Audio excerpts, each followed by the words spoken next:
Just a couple of guys dropping nuggets of wisdom as we talk about life, the universe, and, well, everything. Welcome to WizNugs. Hello and welcome back to WizNugs. I'm Casey. And I'm Cisco. And we're back today with another episode. We want to build on something that we talked about in our very first episode, which was, at that time, if you recall, our longtime viewers, that we talked about discussing things, communication, and discussions based on fact versus opinion. So what were you thinking about talking about? Well, I want to build on that one and kind of go just a little bit deeper here on a related topic. Read an article recently that reminded me of a thing that my wife and I had learned about in a marriage and family course years ago. Is this like a communication thing? Yeah. Okay. So specifically, the article pointed out, I didn't know this, but apparently it's based on this research from Stanford University from like 1969 or something.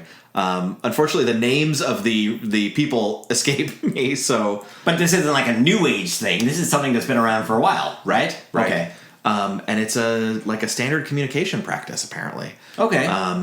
But I had to be taught this, and I still sometimes forget to use it, but it's a pretty cool thing. And it all boils down to, when you do, I feel, and that's about it. And so what's the purpose of this exactly? It's probably most useful in terms of like an argument. Okay. Or if you're feeling bad about something, we all have emotional responses to outside stimulus. Right. If that stimulus is a person, usually our significant other can be the one that we want to continue working with. We want to continue building the relationship. We want to continue, getting along and getting back to some place where we can coexist peacefully. Homeostasis, you might say. Yeah, and I think in my particular case or in my situation, I find that because this is the person that I care about the most, my emotional responses tend to be amplified just a little bit more. Sure. Because it's attached to that, intense emotion of love or whatever it is. So if I get upset about something, it's that much stronger because right. I'm like, wow, how could you not know this? Right. Or, it's also useful in business if you're talking about negotiating with a business partner to be able to use this technique. So having just kind of given that little glimpse of it, the stretch of it, the real meat and potatoes of it would be when you do. I'm trying to think of one that's something that I got. Hey, I got an example. Honey, when you leave your socks on the floor, I know that you're not intending to make me feel unappreciated because you can't do the thing I asked you for. So when you leave your socks on the floor, I feel like you don't care about me and the efforts. That is an excellent example of what not to do. Oh, okay. This is a common thing. Okay, so this is one of the things that the Stanford guys I was talking about. This article that these guys that quoted them is talking about their legacy in business because. They're teaching this concept of I feel, but they say it's kind of like a tennis match. Okay. And so what do you mean by that? You stay on your side of the net. And what does that mean? So just like the tennis players have to stay on their side and they can only hit the ball back and forth from their side, the ball in this case would be like the communication or the idea that you're talking about. So one person can say, I feel, and then you got to follow that up with an emotion. It should never be, I feel like, or I feel that. Because those are kind of ways of weaseling into, I feel like you aren't doing this. So what if it was, I feel unappreciated? That's fair. Okay. That's keeping it on your side of the net. That's describing you and your feelings. When you leave your socks on the floor, I feel unappreciated. I've asked you not to do it, and you keep doing it. Okay. I feel bad when that happens. And it may not be your intent, but this is how I feel. Sure, and you don't... See, that's the thing. You don't own the other person's feelings at all. You can't own... You may not want this. You can... If that's how you communicate, that's fine. I'm not saying you can't do that. Sure. But recognizing that I'm in charge of my emotions. all I can communicate is how I feel. And you can't refute that. I can Right. say, if I say you always leave your socks on the floor, and you can think of one counterexample, one time where back in one-off. 1982 you did clean up your socks, that's a counterexample that can disprove the, nope, you're wrong, you're overreacting. I did pick them up once.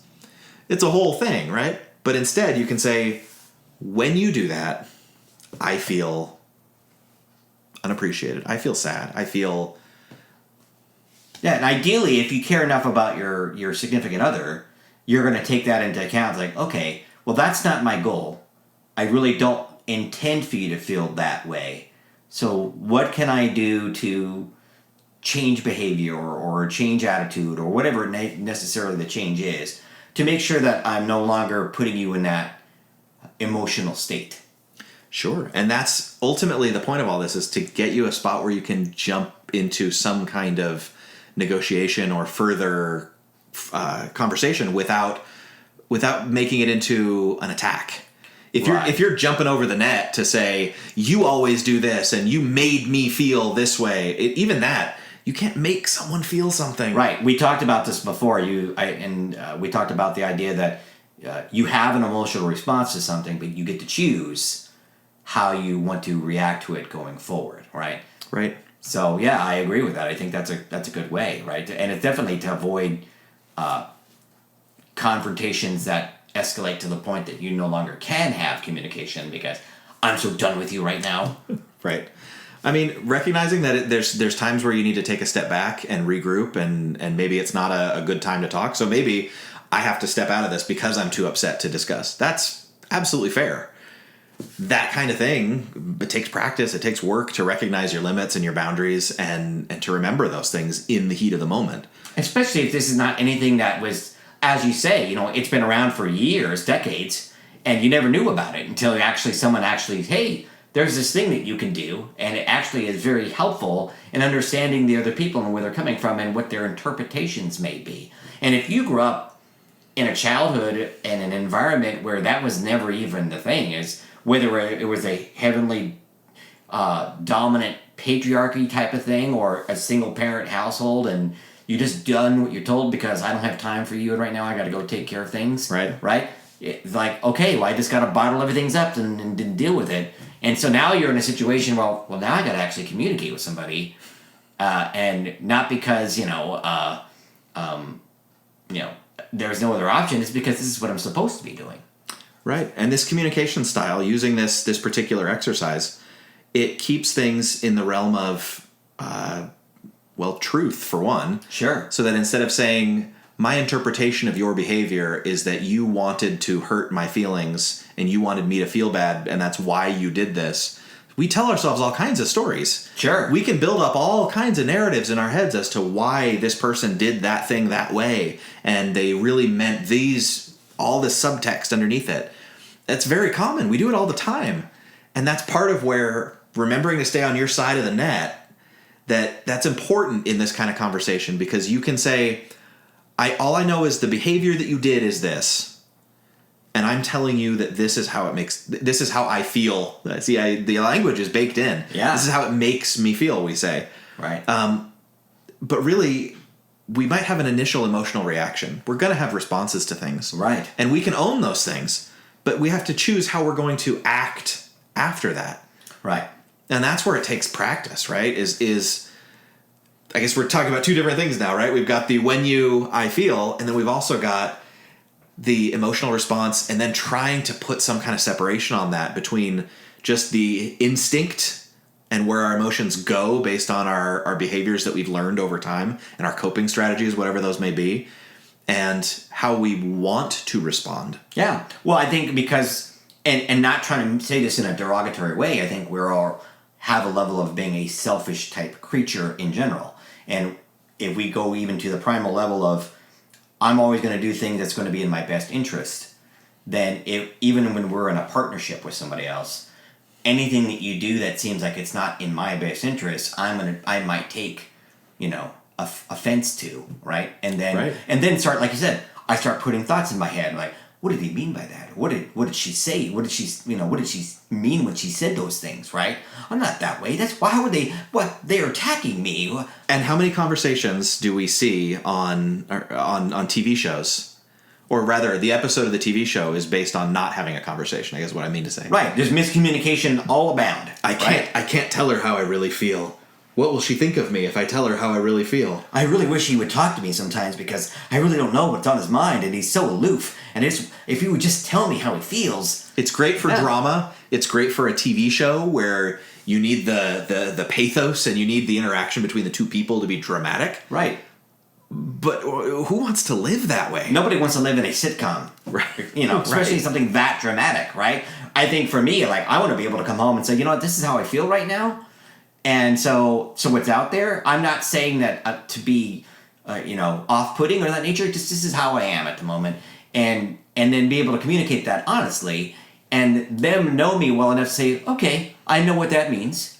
It's not an attack on me. It's not me telling me quiet or not being involved. It's just like, this is his mood right now. So that means that maybe I won't talk about this particular thing, but I can talk about these other things. And then when it lightens up and it gets a little bit more like, you know what? Thanks, honey. Thanks for just kind of, letting me drain and get back into being at home and being in my normal mode of being. And now, what did you want to talk about? Oh, actually, we need to talk about this thing. Now I'm in the right frame of mind. Communicating our feelings is a big, big deal, and that's our truth. That's the only thing that we own that is a completely personal thing to us.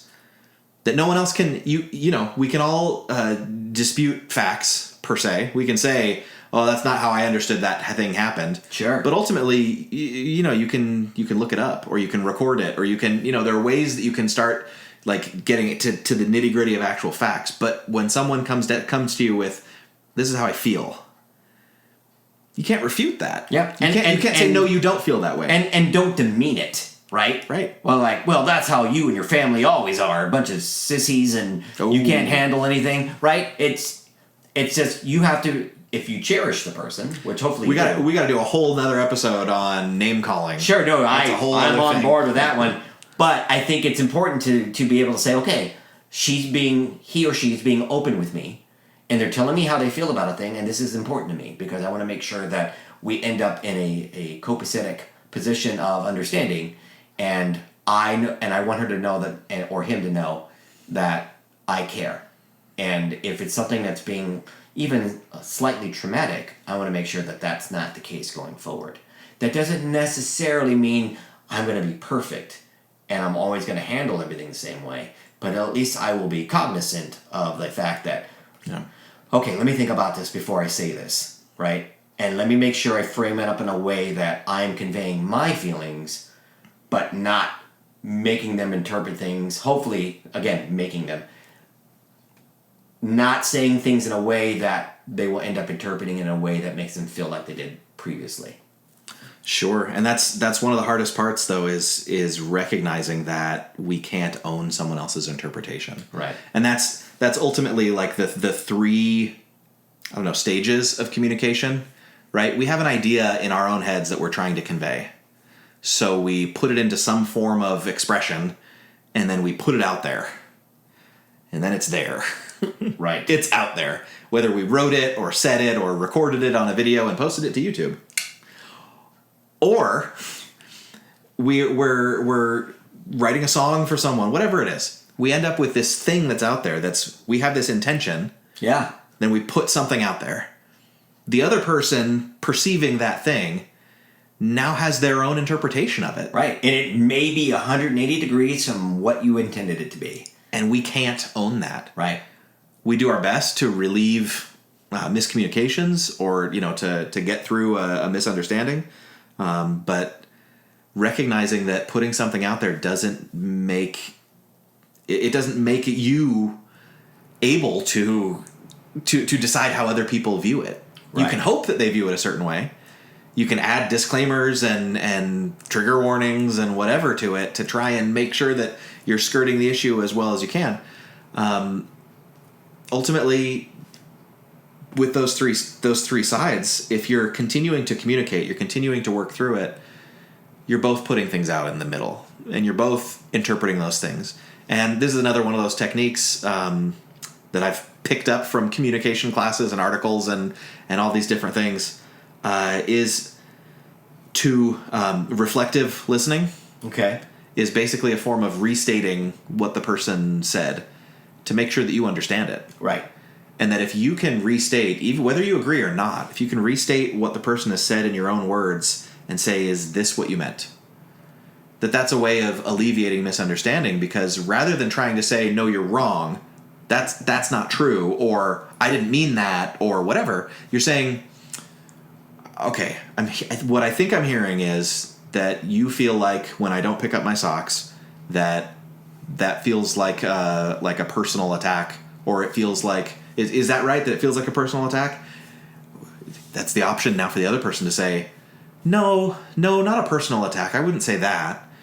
It just feels like you're not taking my concerns into consideration when you do that, right? Because I've mentioned it before, and it really would make it easier if you just put it in the basket. It's like 3 feet away. Right. And all I really want you to do is just, take your socks off and put them in the basket. That's all I'm asking. Or that I feel taken for granted. Right.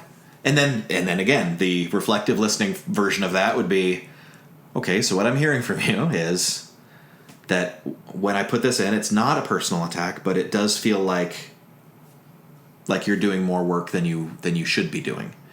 Because if I take them off and the hamper's right there, I can just put it in the hamper. Right. Okay. Here's why I think that's shouldn't matter. Because Exhibit A. And you can get into a whole thing at that point, and then we do reflective listening back and forth, and we talk about feelings, and we negotiate what we're going to do going forward. It's not to say that just because you speak what is meaningful to you makes you right. Right. Or that makes that the thing that you're going to do. Maybe it is. Maybe it is all about, look, don't put your socks on the floor. Period. Right. Or maybe it's, you know what? I put my socks on the floor because I don't like walking to bed in my bare feet. Yep. I'm going to throw them on the floor. But you know what? In the morning, I'm going to pick them up. And don't I typically do that? If you let them sit there till the morning, I'll pick them up. Again, it's not to the point of necessarily maintaining an argument, but like you said, playing tennis, right? I'm going to make sure that we're if we're going to be both participants in this event, that we're going to have fair time. The ball's going to be on our side of the court for the amount of time it needs to be on the side of the court, and you get the same amount of equal time to then receive the ball and respond and send it back, right? Right. And the event being that there is no winner, that you're both the winner in this particular case, as much as a participation trophy is not necessarily the goal here, but in this case, in a relationship case, it is, right? The goal is to come to a mutual understanding where you both have respect for each other's feelings, and you both are going to make efforts to try to understand where that person's coming from once you've had that conversation and the communication has happened. So I think in summation, I think the idea behind this is to be open and honest and communicate your feelings with your significant other, and always come from the idea, as Casey stated, you don't own the other person's interpretations or feelings, you can only own your own. So be clear and concise about the emotions that you're trying to convey when given the opportunity to have these kind of conversations. And remember, feelings aren't forever. Things come and go in our lives. Feelings are going to come and go. We're going to go through the whole range of emotions, probably sometimes throughout a day. And that when we're conveying what's true to us, let's keep that in the back of our minds, that feelings aren't forever. It can help sometimes just to name it, just to say it out loud, to say, I feel upset. I'm angry. We talked about something and you didn't do your side of it. When you don't do your side, I feel angry, would be the way of putting it back into that I feel. Remember not to use like or that, because you can't say I feel like angry or I feel that upset. It doesn't flow, it doesn't fit. We don't use the like and the that in the I feel. That's another way of saying you did this and you did that. Let's see, what else? I don't know. I think that for me that covers the basic gist of this particular conversation, I think. All right. Thanks for listening. Thanks for coming back. Hopefully we're still providing those nuggets of wisdom and the value that we always have. And hopefully we'll continue to put out content for you on a regular basis. And can't wait to get that next chat session going. So I'm Cisco. And I'm Casey. And this has been WizNugs, and thanks for joining. Thanks for joining us today on WizNugs. If you liked what you heard, spread the word. For more information, head over to mywiznugs.com.